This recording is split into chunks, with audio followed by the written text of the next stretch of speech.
PRG stands for program. It is source code, usually for FoxPro or DBase. You can view the logic using a text editor, but you can't run it without the database engine. I'm Evan Brooks, Certified Support Engineer. Let's inspect it.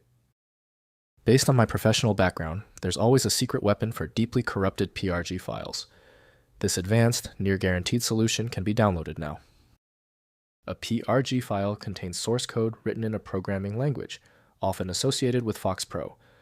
It includes instructions and commands that define the behavior of a program or application. PRG files are essential for software development, allowing programmers to create, modify, and execute custom functionalities within the FoxPro environment. PRG files are plain text files adhering to the syntax rules of the programming language they contain, typically FoxPro. They consist of commands, functions, and variables organized to perform specific tasks. Compilers or interpreters process these files to generate executable code or directly execute the instructions. The tool most commonly used for creating PRG files is Microsoft Visual FoxPro by Microsoft Corporation. The file structure is too complex for native Windows editing tools to manage reliably. Windows supports viewing, but execution must occur through an appropriate script processor.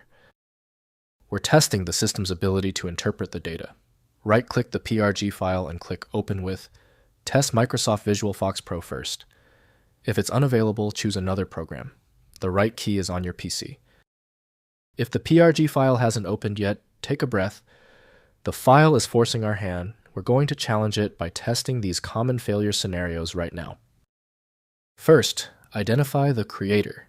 Determine the associated program, e.g. FoxPro, Clipper, or an Amiga emulator, based on the file's folder location.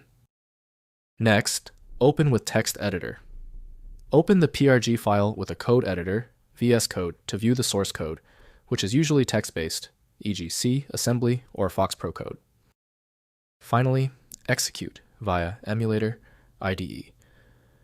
If a compiled program, use the appropriate emulator or IDE to load and run the program file.